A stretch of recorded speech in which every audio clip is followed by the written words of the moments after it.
Je suis Vincent Raybaud, j'ai 48 ans. Je suis maraîcher diversifié en agriculture biologique dans le Vaucluse. J'ai une formation en sciences sociales. Mon premier métier, ça a été d'être médiateur culturel auprès de publics en difficulté. Ensuite, j'ai essayé d'être enseignant.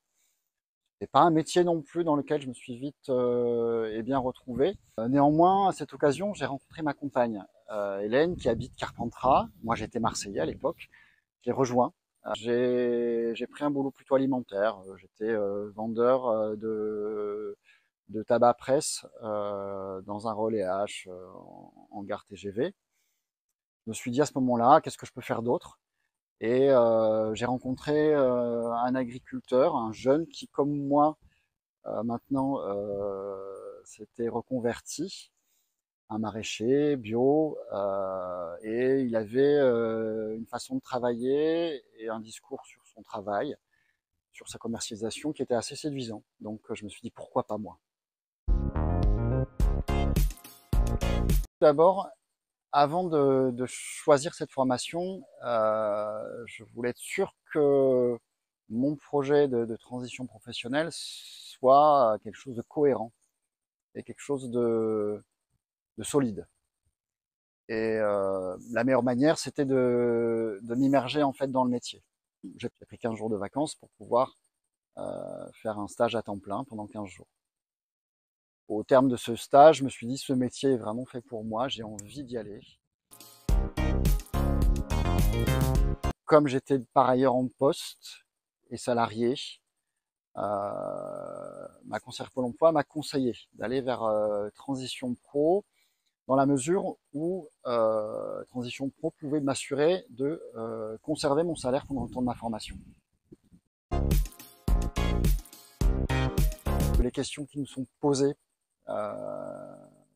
pour faire notre candidature, elles sont vraiment là pour tester notre solidité face à notre projet.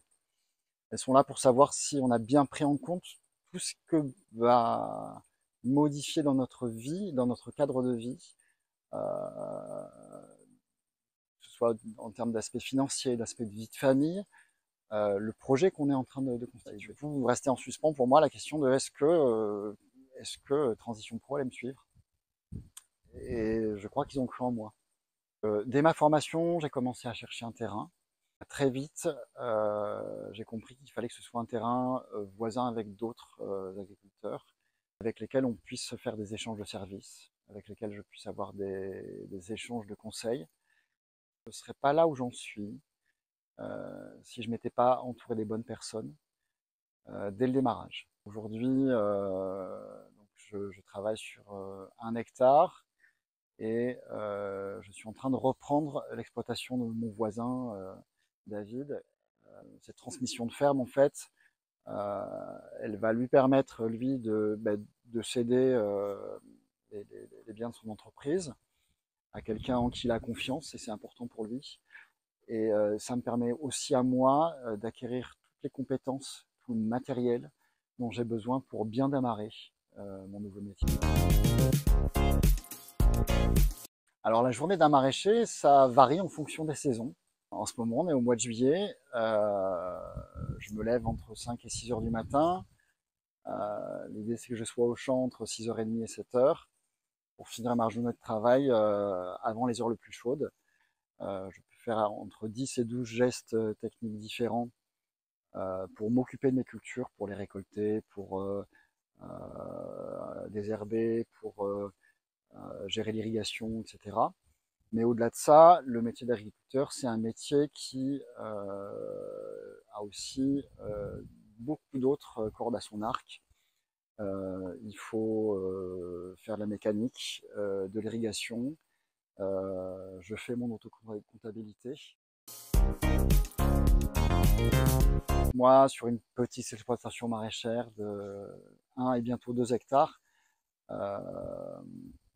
le circuit court a tout son sens. Ça veut dire que je fais essentiellement de la vente directe sur des marchés de producteurs ou par des paniers auprès d'associations de consommateurs en AMAP.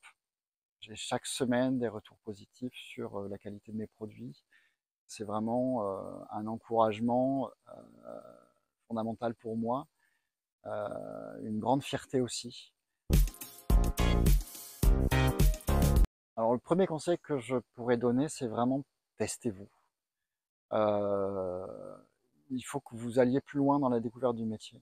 C'est pas sur un coup de tête qu'on peut changer de métier, et vous allez vraiment changer de vie. Et ça implique pas que des choses qui sont faciles et positives. Ça peut aussi impliquer des contraintes. Donc ça, il faut bien le mesurer.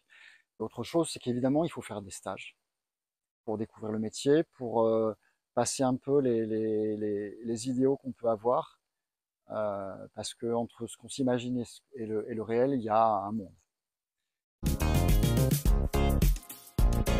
Alors oui, parce que c'est vraiment une institution qui est solide, d'une part pour nous accompagner, et d'autre part, dans la constitution du dossier qu'on nous demande de faire, il faut apporter des éléments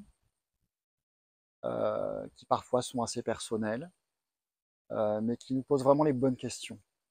Voilà, pour moi, Transition Pro, c'est vraiment du sérieux dans l'accompagnement.